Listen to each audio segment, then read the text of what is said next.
All right, y'all. Now we're aware that Aries Spears came out and said he wanted all the smoke with Katt Williams based on what he said during the interview on Club Shay Shay. However, we have Ice Cube that's coming out validating what Katt Williams said, especially as it relates to his Friday movies and anybody that's done business with him as an actor or potential actor. So I'm not going to keep you waiting. Here's the one and only Ice Cube, who's going to shed a little light for everyone to see. Welcome to SmashDaLikeTV. What's cracking? It's your homie Ice Cube. Just wanted to address a few things. You know, everybody been checking out the internet. My man Katt Williams. You know, first of all, I just want to say, you know, we shot that movie over 20 years ago. So, you know, people have different perspectives, and it's been a long time. You know, Chris Tucker and Bernie Mac and Mike Epps, Katt Williams, you know, Ricky Smiley, Michael Blackson, Cedric, Kevin Hart.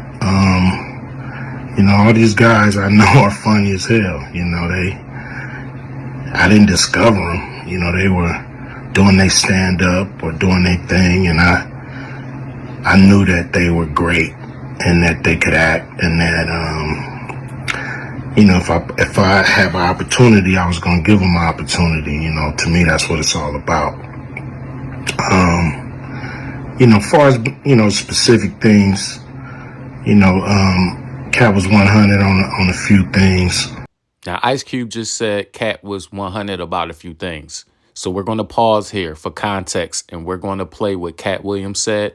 Then we're going to come back to Ice Cube, who's going to clarify just a little bit as far as what Katt Williams shared. You know, look, I've had Cube, I've talked to Cube, and a lot of people say Cube doesn't pay. What's your relationship with Cube, and what did that opportunity mean for you?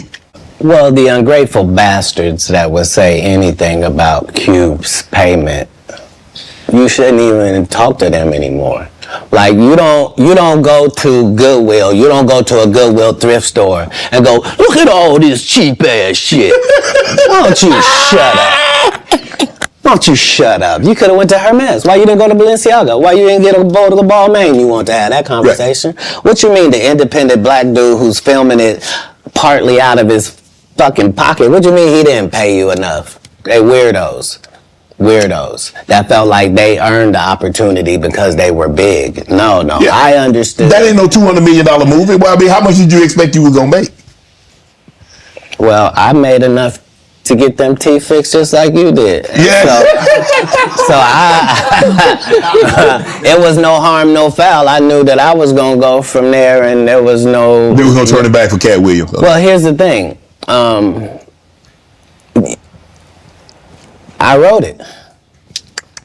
What I'm saying if I did it and I did a good job at it, you can thank me. I was involved. Right. So if you'll remember that was my first movie, just understand that what I did then, I've done with every single role, whether it was an Emmy-winning role or whether it wasn't, whether I was playing somebody homeless, whether I was playing a dirty vagabond on Atlanta, whether it was an eccentric guy in First Sunday, regardless of what the role is, the first thing I do is erase me from it. Okay. So anything that I would naturally do, that's what I'm not going to do because I'm playing a different character. Playing the character. Okay. Right.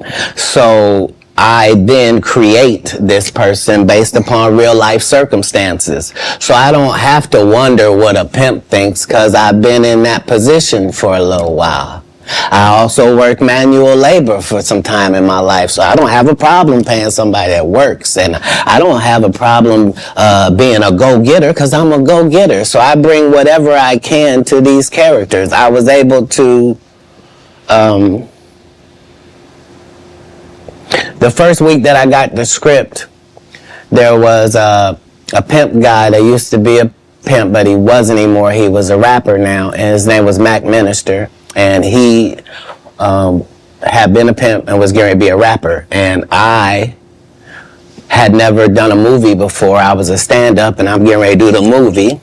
And so I was able to craft what a real pimp was like, what was too much. I didn't want to be stereotypical. Right. I did the research. I saw how many times people played pimps, and it was always something weird about them, Right. I guess, because it's a weird job. You know what I mean? Right. And I wanted somebody that didn't seem like none of that.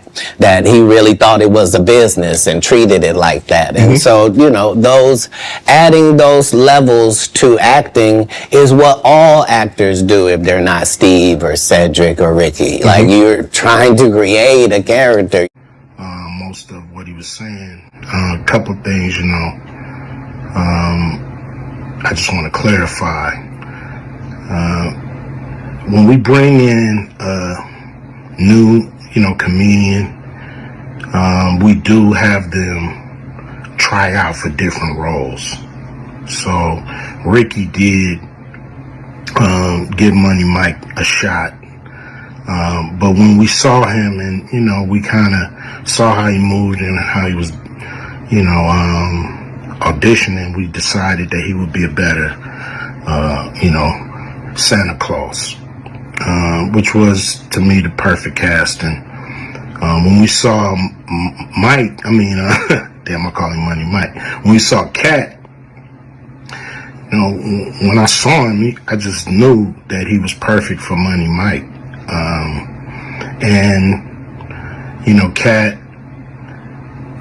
you know, said he wrote his role, which, I mean, the role was written, but he enhanced it. This is why Katt was so dope in the movie. You know, Money Mike had a small role, you know, about as big as the Santa Claus role, but when we start filming, he was giving us such magic that we kept expanding his role and giving him more to do because he was on point. You know, when we shoot these movies, you know, for one, the scripts are fire, or they wouldn't even do it. The scripts are laugh out funny. But we shoot the script, and once we get what we need from the script, we let the comedians ad-lib, riff, you know, play with the words, do their thing. You know, we give them a take where they can, or 2, 3 takes where they can go off and do what they feel. You know, sometimes it makes the movie, sometimes it don't. You know, when somebody gives you jewels, you want to try to make sure that makes the movie. So based on what Ice Cube said, he pretty much validated everything Katt Williams said. I'm going to tell you one thing. Not once did Ice Cube say that Katt Williams said something that was inaccurate. Not once did Ice Cube say, you know what, this wasn't really that accurate, so I'm going to clear that up. Or, you know, when he said this particular thing, that's not really what occurred. This is what really transpired. Nah, man, for the most part, and that's why Ice Cube said Katt was 100 about most things. And I think even when he gave his clarification of what Katt Williams said, it wasn't to clear up what we thought he was going to clear up. I'm pretty sure a lot of people was wondering if he was going to call him some sort of liar in a particular way or not. But this is huge right here, because one of the more outstanding things about the interview and most of the backlash that's coming from the interview, nobody that Katt Williams talked about said that he's lying. Nobody is denying anything. I mean, other than, you know, Cedric saying that, you know, he didn't steal a joke, you know, along those lines. That's like the only thing that's in denial. But other than that, nobody's saying he's lying and nobody's denying what he's saying. And I think Ice Cube validation of what Katt Williams said is only making Katt Williams look even more believable and trustworthy as it relates to what he said. But that's all that I got for you. For the people that's been subscribing and been really, you know, following my channel, look, man, I appreciate y'all a whole lot. So please share the video. I hope everybody enjoyed the content. Make sure you smash the like button, y'all. I know some of y'all remember to smash the like button. For those that forget, I understand. Trust me, it's times when I forget when I watch my own YouTube channels. So please smash that like button. It really helps me out a lot. please smash that like button. And also make sure you hit the subscribe before you take the next ride. Your brother Be Easy is out of here like Vladimir. Peace.